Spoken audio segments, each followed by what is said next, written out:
Shalom, selamat pagi anak-anak, bagaimana kabar kalian? Ibu Titi berharap kalian sehat dan penuh dengan semangat.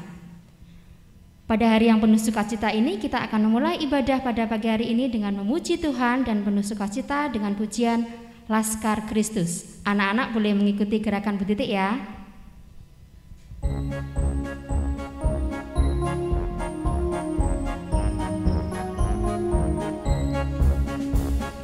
Saya bukan pasukan berjalan, pasukan berkuda, pasukan menembak. Saya tidak menembaki musuh, tapi saya Laskar Kristus. Laskar Kristus, siap. Saya Laskar Kristus, siap.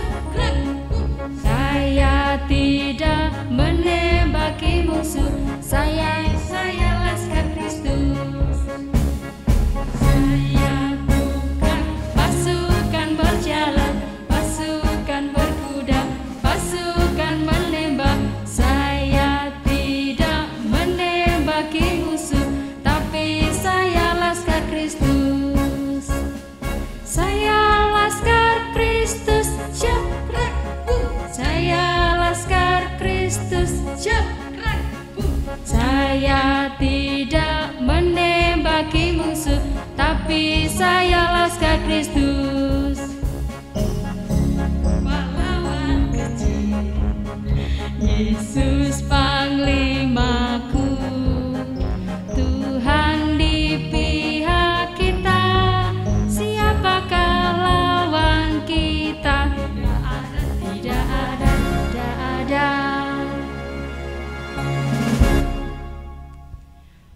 Mari sebelum kita memulai ibadah pagi hari ini, kita akan berdoa terlebih dahulu.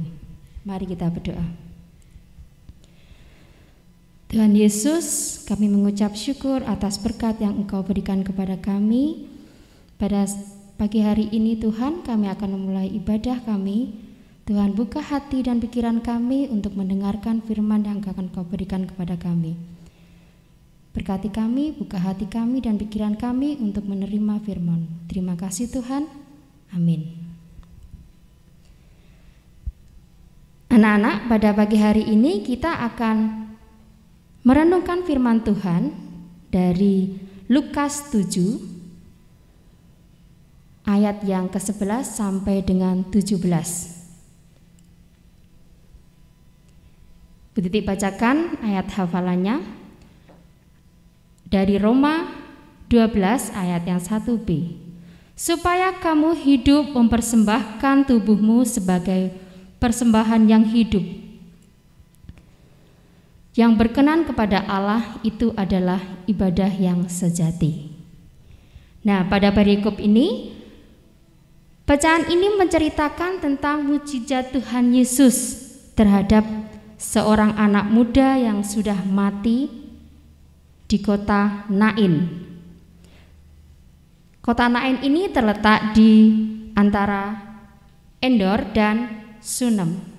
Dari Kapernaum ke Nain kira-kira jaraknya sekitar 1 hari perjalanan. Pada saat itu Tuhan Yesus melakukan perjalanan dari Kapernaum. Dalam perjalanan itu Tuhan Yesus bertemu dengan seorang janda yang sedang berduka. Mereka menemui iring-iringan profesi pemakaman di kota itu. Lalu Tuhan Yesus tergerak hatinya untuk melihat pemuda itu yang sudah terbaring kaku. Nah, pada saat itu disertai ratapan dan bunyi-bunyian seruling dan simdal, disertai pada peratapan kepedihan mereka, kesedihan dan kesakitan. Pada saat itu, anak itu adalah anak satu-satunya, anak tunggal dari ibu janda tersebut. Nah, anak-anak pernah melihat sinetron yang ada di televisi tentang buku harian Naila? Ya, kisah itu menceritakan bahwa ada seorang gadis cantik, baik hati, juga pintar, sedang mengidap penyakit yang tidak bisa disembuhkan. Ya, tapi pada kenyataannya dia dalam kondisi seperti itu bisa melakukan banyak hal. Sebelum dia meninggal, dia membantu orang tuanya menjaga warung, kemudian membantu adik-adiknya dalam belajar bersepak bola. Nah, anak-anak bisa bayangkan, walaupun Naila dalam keadaan sakit, tetapi dia bisa banyak berbuat yang baik kepada orang lain.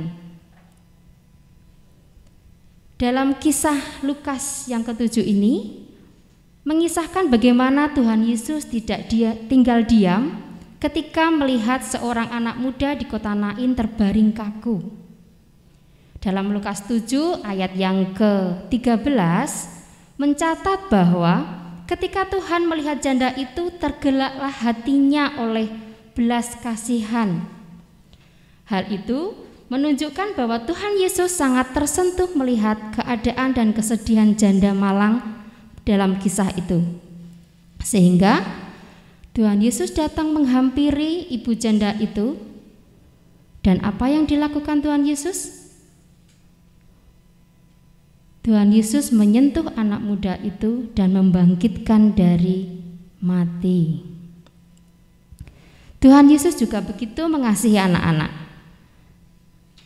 Menurut anak-anak, siapa yang telah memberi kalian kehidupan?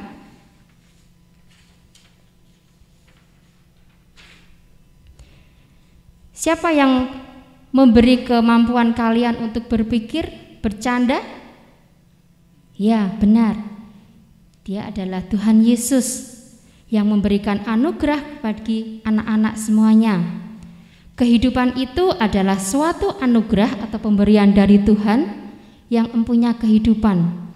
Ia menganugerahkan kehidupan agar kita dapat ambil bagian dari rencana bagi kita.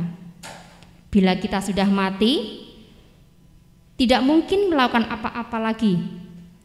Kita tidak bisa berbuat baik, tidak bisa menyenangkan orang lain, tidak bisa menghibur teman yang sedang sedih, tidak bisa bermain dengan teman-teman.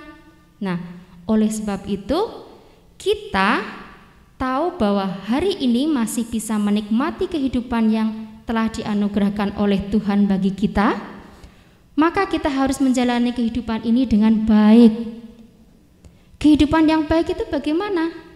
Ya, kehidupan yang baik adalah kehidupan yang berpusat kepada Tuhan Yesus. Kehidupan ini kita persembahkan kepada Tuhan Yesus untuk menyenangkan dan memuliakannya. Kehidupan yang menyenangkan dan memuliakan Tuhan adalah kehidupan di mana kita selalu berjalan bersama dengan Dia. Untuk bisa berjalan bersama Tuhan Yesus, kita perlu menjalin hubungan yang baik dengan Dia. Bagaimana caranya? Melalui apa? Kesetiaan kita membaca firman Tuhan dan berdoa. Dengan membaca firman Tuhan, kita diingatkan terus melakukan apa yang sesuai dengan kehendaknya. Rajin berdoa berarti kita berbicara terus kepada Tuhan.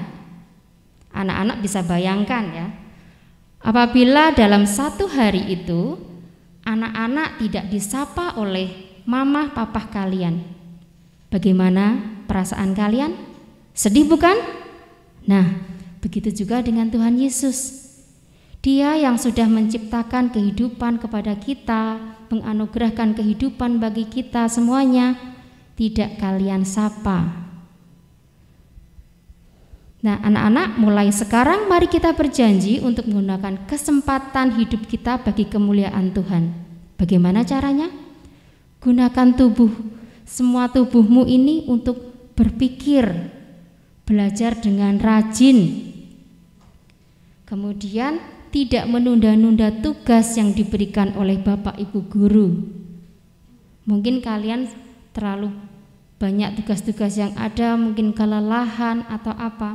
Tapi ingat, kita punya tugas dan tanggung jawab yang harus kita laksanakan. Jadi, anak-anak yang rajin, itulah cara mempersembahkan kehidupan kita kepada Tuhan. Inti renungan pada pagi hari ini adalah mempersembahkan kehidupan kita sebagai persembahan hidup yang berkenan bagi Allah. Kita mau menyenangkan dan memuliakan Dia selalu. Amin.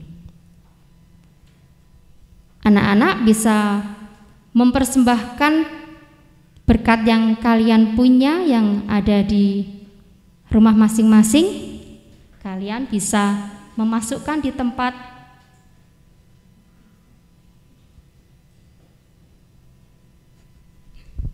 yang kalian sediakan di rumah, mungkin berupa dompet atau tempat untuk persembahan. Dan nanti selanjutnya akan kalian kumpulkan kepada Bapak Ibu Guru yang sudah dilaksanakan atau sudah disuruh untuk mengumpulkannya. Gitu anak-anak. Mari kita sebelum mengakhiri ibadah pada hari ini, kita akan berdoa. Terima kasih Tuhan atas berkat yang Engkau berikan kepada kami, sehingga kami bisa mendengarkan firman-Mu pada pagi hari ini. Ajari kami Tuhan untuk selalu bisa mempersembahkan kehidupan kami kepadamu dengan baik. Ajari kami untuk selalu giat belajar, untuk rajin belajar, agar kami bisa mempersembahkan kehidupan kami ke dalam kehidupan kami dalam sehari-hari, dan kami juga bisa melaksanakan tugas kami sebagai murid dengan mengerjakan tugas-tugas kami, dengan mengumpulkan tugas kami dengan tepat waktu. Terima kasih Tuhan. Kami serahkan doa kami hanya di dalam nama Tuhan Yesus kami telah berdoa. Amin. Anak-anak, sebelum kebaktian ini kita akhiri, kita akan pujikan lagu yang berjudul Berani Tampil Beda. Anak-anak bisa mengikuti gerakannya ya.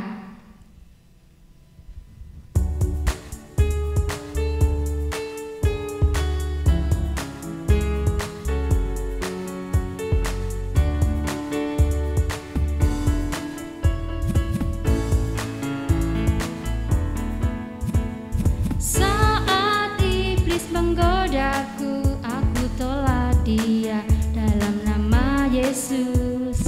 Saat iblis merayuku, aku berdoa dalam nama Yesus. Ku kuat karena kasih-Nya, firman-Nya teguhkanku. Ku berdiri sebagai pemenang.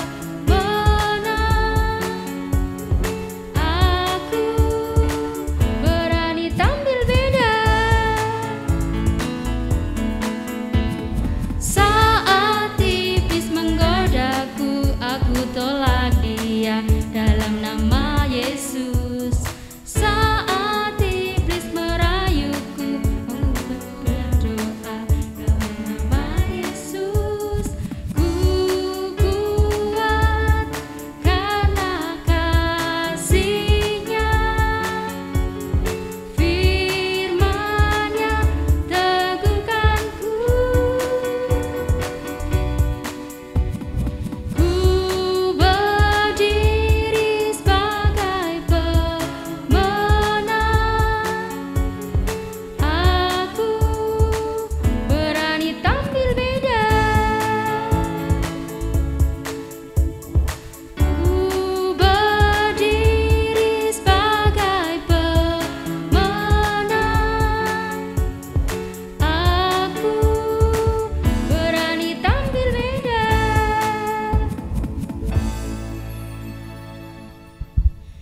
Ibadah kita sudah selesai. Selamat bertemu di minggu depan. Jangan lupa belajar yang rajin, jaga kesehatan. Salam sehat selalu. Tuhan Yesus memberkati.